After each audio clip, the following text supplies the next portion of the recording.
This episode is brought to you by Dave. When you need money in a pinch, Dave can help. It's a banking app that can help you get up to $500 instantly. No interest, late fees, or credit check. Join the millions already using Dave to get financial relief and sign up for an extra cash account to get up to $500 instantly. Go to dave.com/Spotify or download the Dave app now.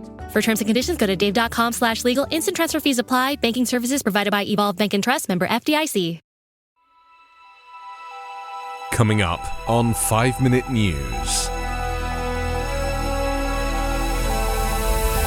New York Chinatown secret police station exposed. White homeowner charged with shooting of young black man. And Merrick Garland will hold Russian war criminals to account. It's Tuesday, April 18. I'm Anthony Davis. Two men were arrested on Monday on charges that they helped to establish a secret police station in New York City on behalf of the Chinese government, and about 36 officers with China's national police force were charged with using social media to harass dissidents inside the United States, authorities said yesterday. The cases are part of a series of Justice Department prosecutions in recent years aimed at disrupting Chinese government efforts to locate in America pro-democracy activists and others who are openly critical of Beijing's policies and to suppress their speech. One of 3 cases announced yesterday concerns a local branch of the Chinese Ministry of Public Security that had operated inside an office building in Manhattan's Chinatown neighborhood before closing last fall amid an FBI investigation.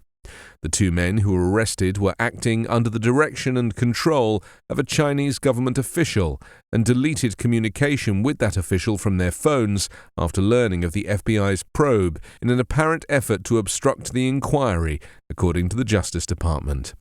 Though China is believed to be operating secret police outposts in countries around the globe, Justice Department officials said these arrests were the first of their kind anywhere in the world. At no point did the men register with the Justice Department as agents of a foreign government, and though the secret police station did perform some basic services, such as helping Chinese citizens renew their Chinese driver's licenses, it also served a more sinister function, including helping the Chinese government locate a pro-democracy activist of Chinese descent living in California. Justice Department officials in recent years have prioritized prosecutions of what's known as transnational repression, in which foreign governments work to identify, intimidate, and silence dissidents in the U.S. An 85-year-old white man who shot a black teen that approached the wrong house in Kansas City, Missouri, while trying to pick up his younger brothers, has been charged with first-degree assault, the Clay County prosecutor said yesterday. Prosecuting attorney Zachary Thompson said at a news conference that there was a racial component to the incident on Thursday night, in which Andrew Lester twice shot 16-year-old Ralph Yarl, who is recovering at home after being released from the hospital on Sunday. But nothing in the charging document says the shooting was racially motivated, Thompson clarified, after initial concerns that the race element was being ignored by authorities. The shooting outraged many in Kansas City and across the country. Civic and political leaders demanded justice, and some, including lawyers for Yarl, pressed the racial dimension of the case.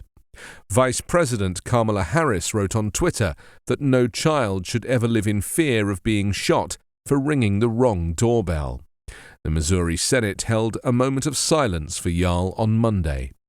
The assault charge carries a penalty of up to life in prison. Lester was also charged with armed criminal action, which has a penalty range of 3 to 15 years in prison. Thompson said an arrest warrant was issued, but Lester was not yet in custody.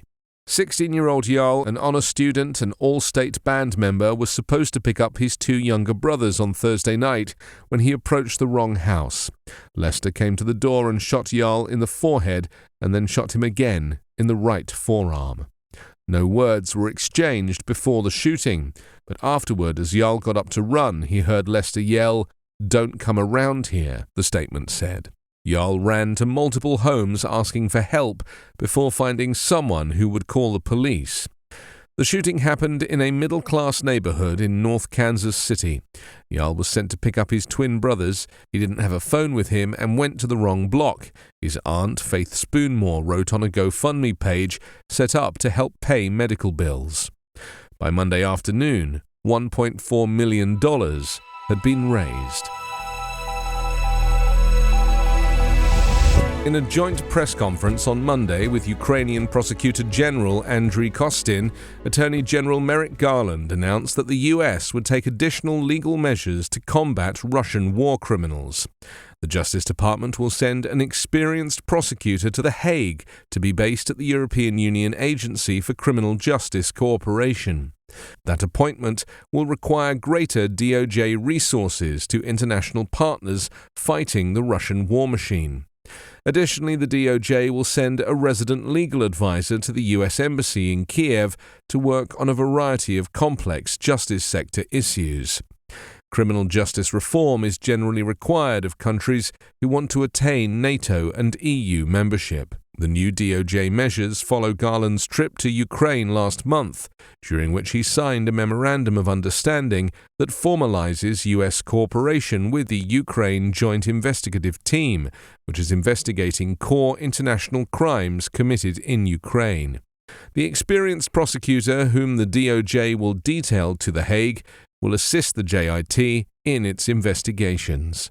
Kostin thanked the U.S. for its efforts and reiterated that Ukraine remains committed to criminal justice reform. He also highlighted the joint effort entitled Task Force Kleptocapture, a team of prosecutors, agents, analysts, translators, and others that continues to bring prosecutions and effect seizures against sanctioned enablers of the Kremlin and the Russian military.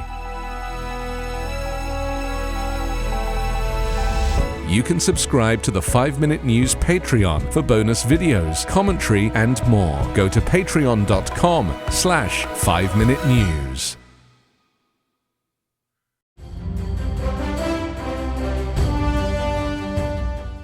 This is Peter. And this is Tom. We want to tell you guys a little bit about our podcast. Tom and I met in college, became best friends, and then teachers almost 20 years ago. Sometimes school just does not allow us to elaborate on the topics that we find interesting, like the real shark attacks that inspired the movie Jaws, or the real historical context to Indiana Jones artifacts. Where does cereal come from? Or are zombies real? Does Ben Franklin really deserve to be on a $100 bill? On our podcast, just like in our class, there are no stupid questions. Just two friends having a lighthearted conversation about history, pop culture, and the context of current events. Listen to History Teachers Talking Podcast from Evergreen Network, anywhere you get your podcasts.